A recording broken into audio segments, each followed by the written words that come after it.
Good morning, good afternoon, and good evening, wherever this video may find you. This is Exhibition of Speed, and we are here. Look, I got it, Justin. Hello. Hey, so we have a 16? Focus RS. Focus RS. So for those that have been sleeping under a rock for probably the past, 3 or 4 years, 350 horsepower, 350 foot-pounds of torque, 4-wheel drive.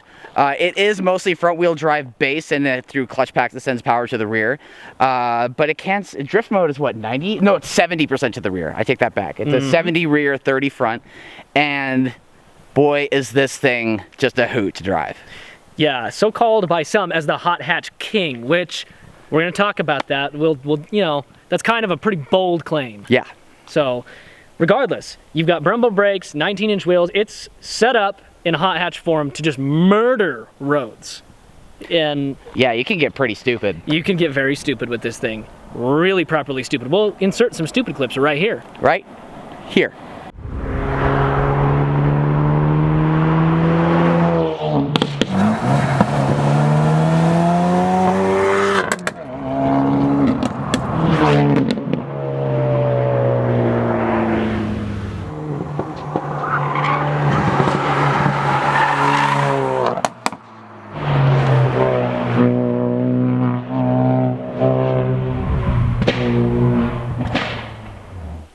Okay, so as you can see, this is obviously not a normal Focus from those shots we just put in, and even just looking at it. It's got an aggressive front end, gills, and this one in particular has an aftermarket intercooler.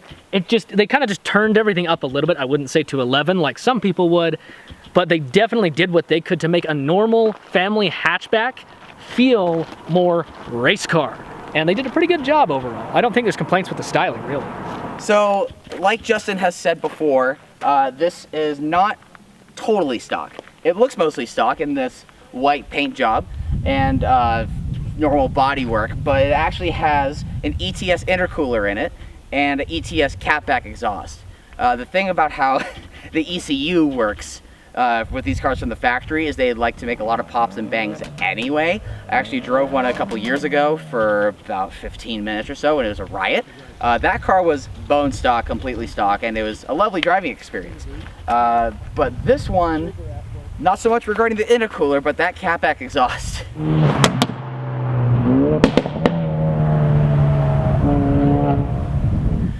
It will pop and bang right at 3,000 RPM, a little bit at 4,500 RPM, and when you're pushing it at around 6 grand, it just pops and bangs until kingdom come. It's quite a riot, and it's actually very much a spectacle. Because of how charismatic and how animated this car is, it would, in theory, make for a very interesting and intriguing daily driver. The one thing that Justin and I have been discussing after we've been driving this to and from East Canyon and Salt Lake, and Justin drove up down from Layton today, we've come to the consensus that yes, this could be a fantastic daily. It's a little hardcore to be a daily. From my personal experiences in STIs, in Golf Rs of multiple generations, I have recently driven the Civic Type R, a car that we actually really do need to put on camera. And having driven the stock version of this and then this car, a little preface actually. In 2016, I started working for Integrated Engineering, a company here in Salt Lake City that modifies Volkswagens and Audis. Golf Rs being a very popular vehicle that they make parts for. So at the time that this came out and was still new and fresh and popular with first-time buyers, I was working for a Volkswagen-related company. And so when that was happening, I talked a lot of shit on this car, saying that it's not as fast with bolt-ons and light aftermarket parts. It doesn't ride as well, the interior is cheaper, and I did absolutely believe that the Golf R would be a better daily than this. Fast forward to 2017, it was actually around this time of year, 2 years ago now, I drove my first Focus RS. It was one that was done in the not quite Nardo gray, but it was their matte polished primer, as I like to call it. That changed some things for me because the car wasn't in the sport suspension mode. It was softer. It wasn't too loud, but it was definitely animated with the pops and the bangs and all of that from the sport exhaust mode. And that changed some things for me, and I started to retract what I had said about the car. And I kind of held that onto my memory really until today, frankly. And before we actually drove this car, I was under suspicion that it was a not quite as boisterous of an exhaust. I was under the suspicion that it was definitely quieter. And having driven it both on freeway, through canyons, and making all the pops and bangs to piss people off, which is fantastic, and it's a great feeling. It's very easy to do. That combined with the harshness of the car and of the suspension and the tires. These are 19s. Those wheels, 19. Actually, hold on. Let's get a look here.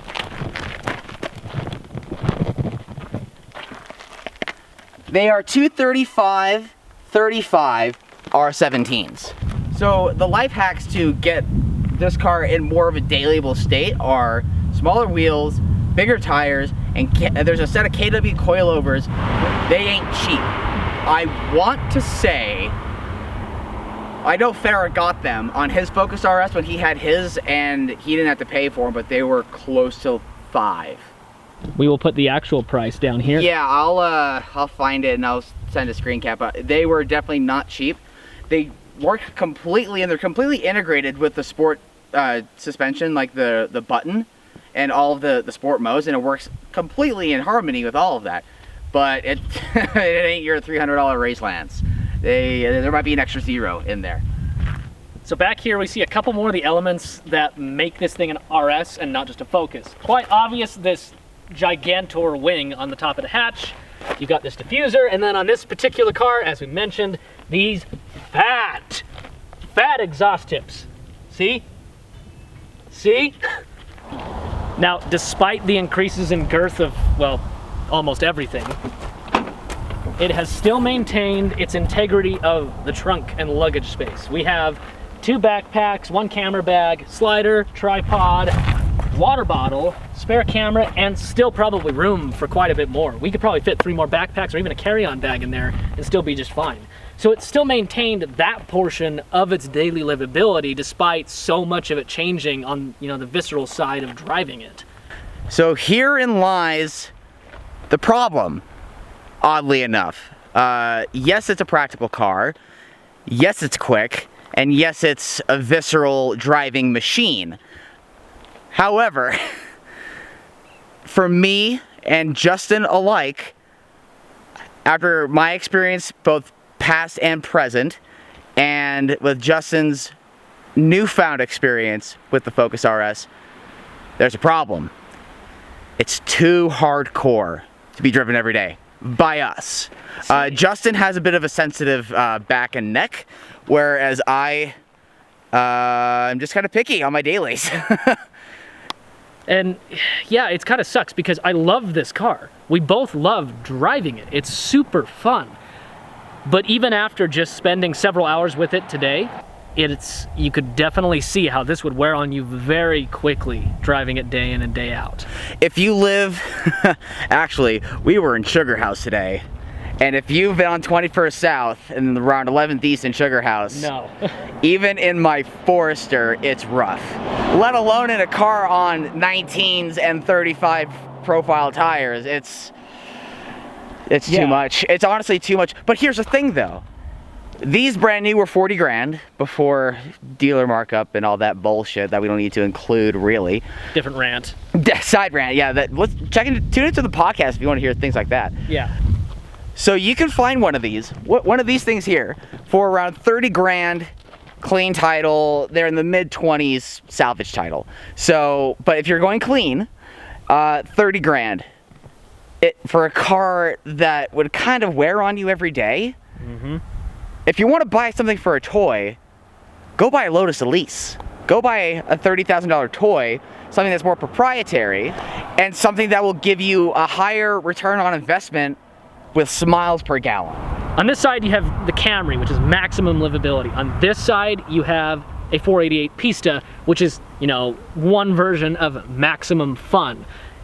The problem is this car's compromised because instead of riding somewhere in the center like most of the hot hatches do, it rides more towards the maximum fun side, which is great in small doses, but when taken into effect on a daily range, it really, really drives you nuts and starts to tear at your insides.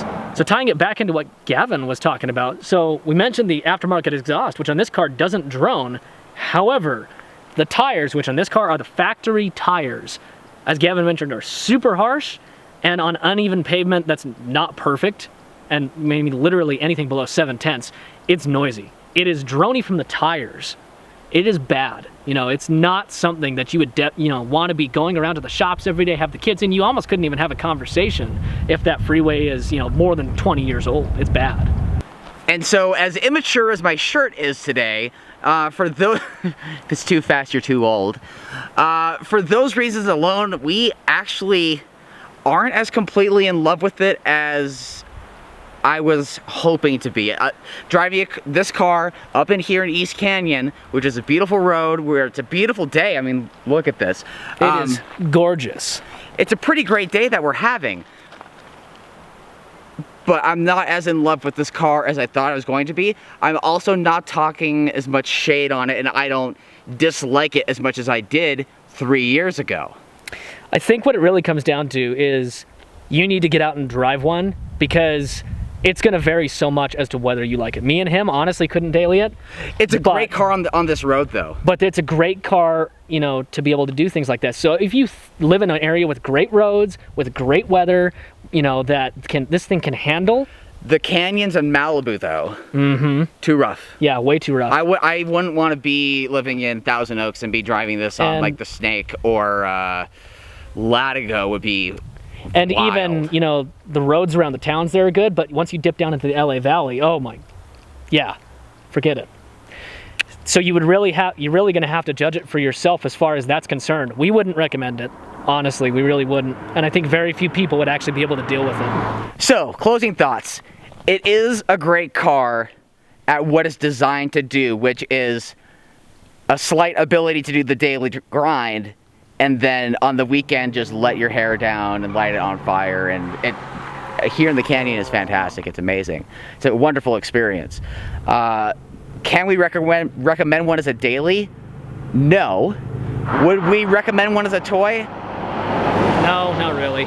No, I mean, what can you get for 30 grand? You can get Cayman and Boxster. You can get loads of lease. You can get Miatas for days. You can buy a brand new Miata.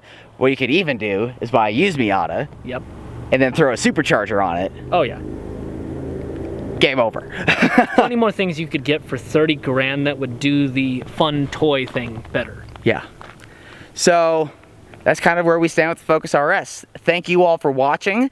And hey, guess what? We have a podcast. Yes, and you need to go listen to it. We're on iTunes, Spotify, and that at the time of this recording, that's all we have. We're going to work on Stitcher. I'm currently pending approval for Google Play. So for those that like to listen to that, you can tune into us there. But we will be posting links down in there somewhere. But thank you all for watching. I've been Gavin. I've been Justin. And this has been Exhibition of Speed. Okay, bye now. I gotta take a shit.